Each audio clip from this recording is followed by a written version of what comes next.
cows. Good morning.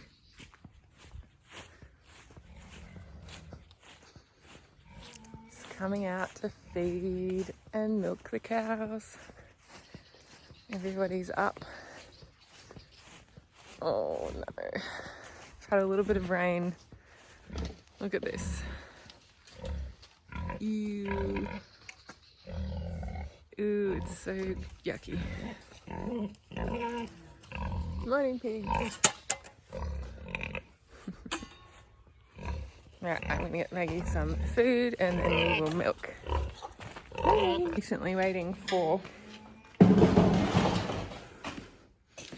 this mummy chicken.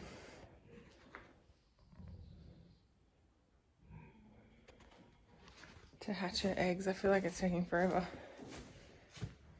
But I'll be patient and I'll wait.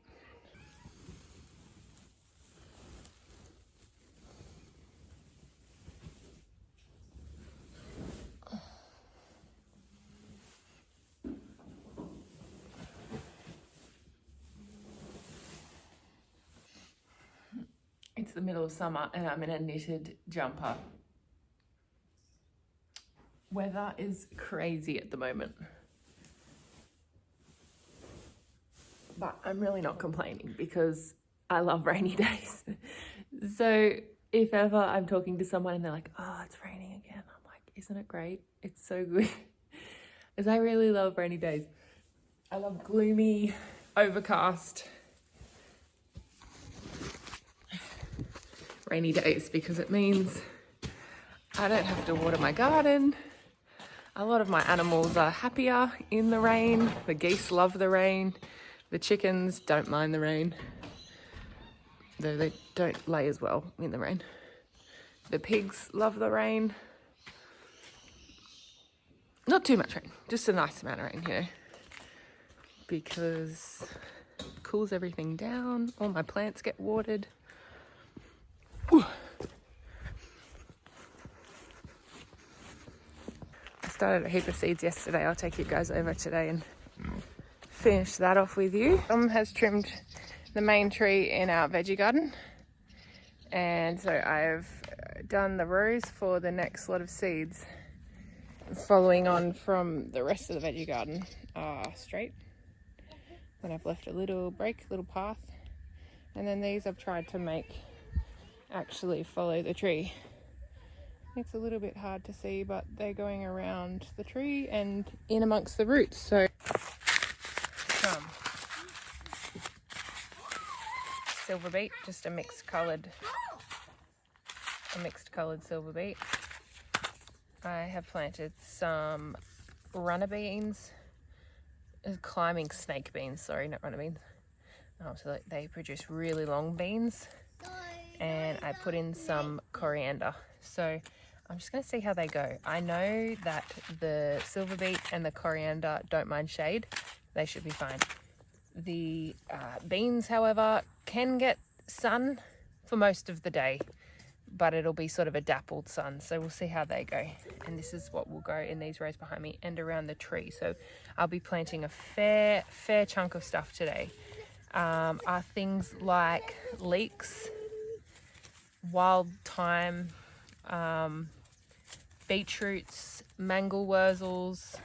Can I help you? I've got all these open packets of flowers. I'm just going to mix and put in rows. Can I help you? Yeah, honey. I've got dwarf kales, Can I have this black in? Tuscan kales, Can I have carrots. Can I have this? Yeah, honey. Rocket. Hang on. Oh. I'm not cutting it. I'm a good boy. Yeah, good boy. But Except you don't have shoes. This soil is from our pig pen. We grow pigs, we breed and grow pigs, and we have emptied out one of our permanent pens where the pigs that have piglets stay. And it's quite old, the soil that's in there. They've been out of there for quite a while now. Maybe 3 or 4 months old. So it's had time to sort of sit, and the bugs really come into it and break it down. So you really can't make out what is in this soil. It just looks like dirt. It looks like black, nice, loamy sort of dirt. It's a little bit sandy. There's not a lot of clay in there, but you cannot see the wood chips. The whole bed over there was just wood chips, hay. I even put wool in there, and you cannot tell what was in the soil. So, I mean, that's what I'm going off when I know it's been broken down. The other things that I'm looking for is bugs, because, you know, I'm no scientist, but when there's bugs, there's life. So I'm seeing a lot of worms. I'm seeing little sort of cockroach looking. Really, the only rule that I follow is I go off the size of the seed. So for really small seeds, I sow them shallow, and for bigger seeds, I sow them deeper. So things like sunflowers and corn, their seeds are quite big. Pumpkins, their seeds are quite big, so I sow them deeper. Carrots, spinach, I just sow them quite shallow. They don't need a lot of soil on top. That's the only rule I follow, and it works pretty much every time. So just trying to keep it easy, you know. If you start to complicate things, put measurements in, it just gets too confusing and you won't actually end up doing it. So keep it super simple. If it doesn't work, then brainstorm how you could make it work. But like I said, normally it works. So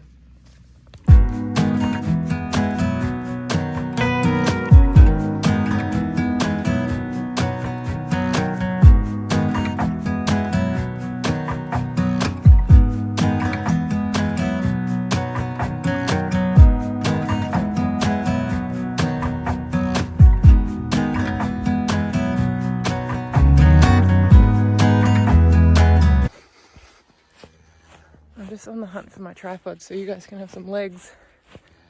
I don't know. It's in the paddock down. A fair bit of running around to do today, so I probably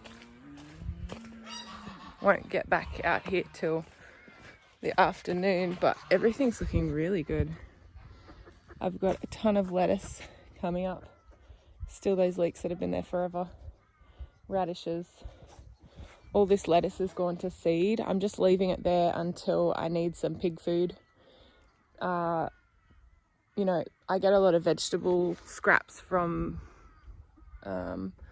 restaurants, and so I don't always need the pigs to have vegetable scraps if I'm getting other vegetable scraps. So I'll often just leave plants that have gone to seed in, so that when I need them, I can just come out and pick them all and the pigs can have some fresh greens.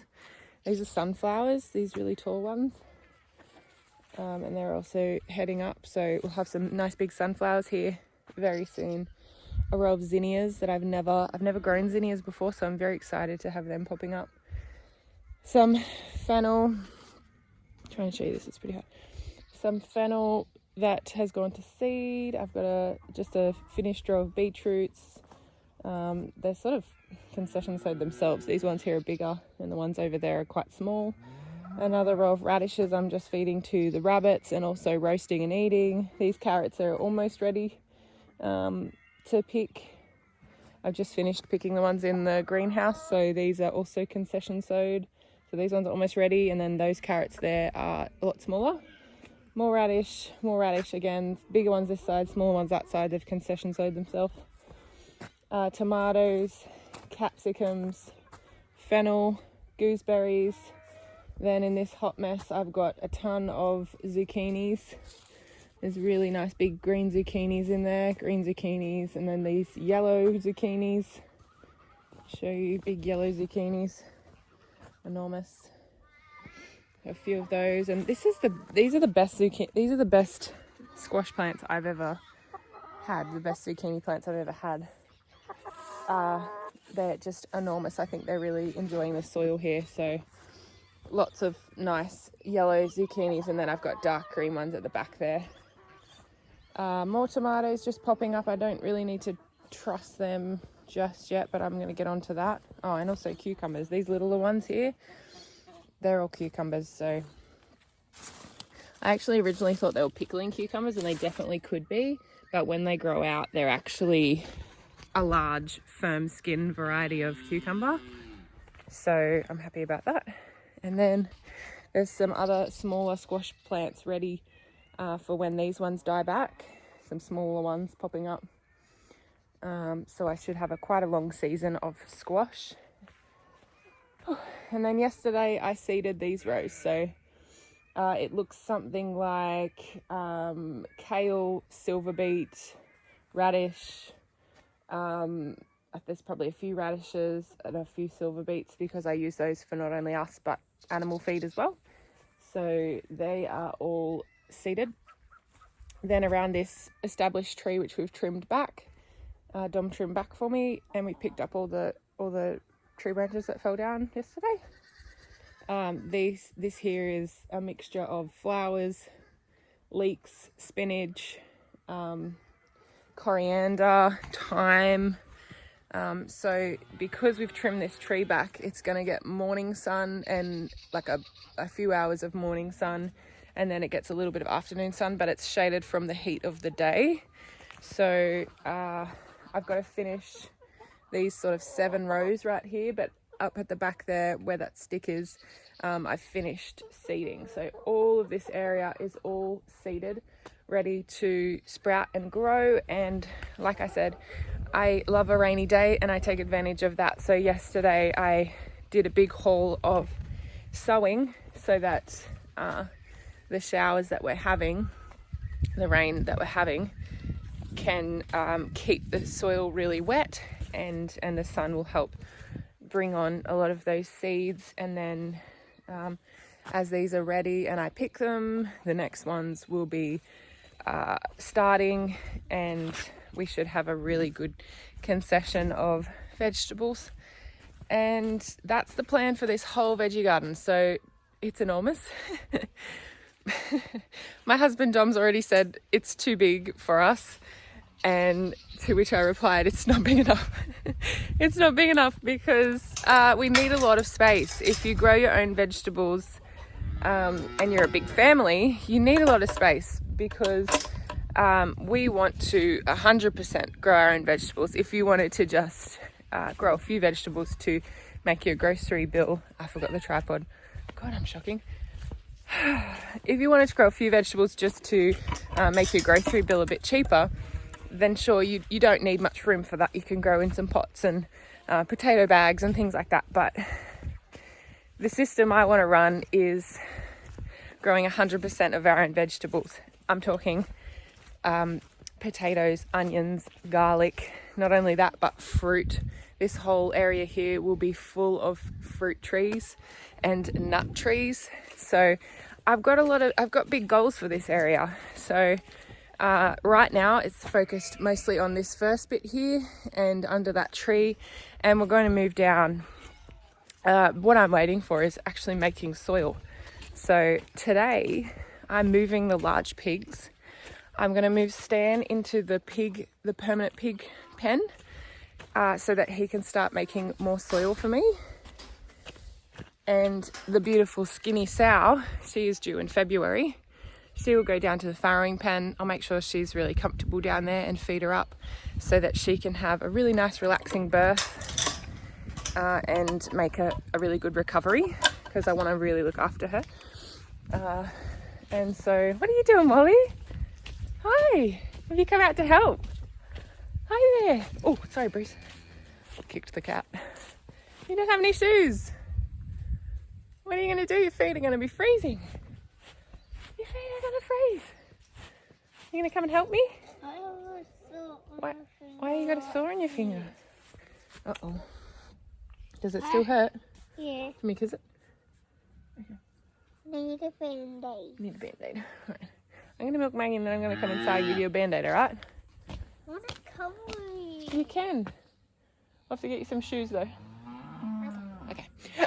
I gotta grab Polly some shoes. Maggie can get. No, she'll be locked up. Alright, what were we just talking about? But Maggie can get. I'm gonna move all the way down to the end of that paddock because I need room for growing garlic, onion and potatoes. They're a long season crop and I need room to do that. So, and I need enough room to make it worth doing so that I can store the potatoes, the onion and the garlic. Right now we've been playing around just with this little bed in front of the glass house, and it gets enough, but it doesn't overwinter us or get us to the harvest of the next crop. So that's the goal with this large plot, is that the beds at the back that I won't visit as much will be for the crops that grow the longest, and then all the concession sowed vegetables will be at the front, so I can visit them and make sure they're really well weeded and harvest them, and then concession sow more seeds.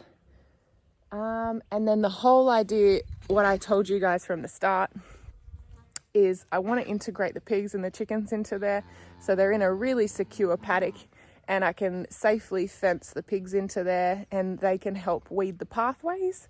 They can help weed sections of that veggie garden that I'm finished growing in, into sections of that veggie garden that I'm finished with, and just aerate it lightly, eat any weeds that are still left in there, eat any vegetables that I've missed. Then I will rake it over and re-sow it. So that should work quite well, but I'm excited to start doing that. So once Skinny has had her babies, or maybe even before that, I'm going to put them into the back area of that veggie garden so that they can eat some of the grass. We don't really, I don't want to stand there and hand pull all the weeds. That would take a long time. And I don't really want to use machinery as much as possible. Oh, May, you're hungry, honey. The next best option is to put the pigs in there so they can lightly eat the grass and turn the soil over. Okay, I'm going to milk this beautiful cow. Do you guys remember I put this shed around the other way when I first put these pigs in here? And they've completely turned it around and bashed it up. But they've done a good job. They've got all the grass gone from there. There's a tiny bit of weeds at the back there. I'll probably just pull by hand. They don't seem to like those ones there. A little bit thicker and more thistly. So it's pretty much done. The back there's still a little bit too much grass there, but I can also just put down some black plastic and get rid of the grass that way.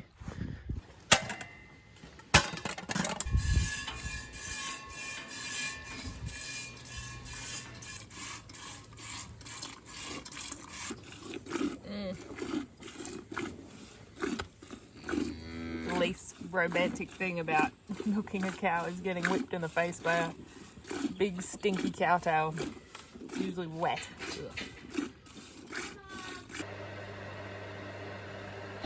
So I'm waiting for the milk to come up to 162 degrees Fahrenheit, and then I will pour it into my sanitized jars and store it for the few days that it takes us to get through it.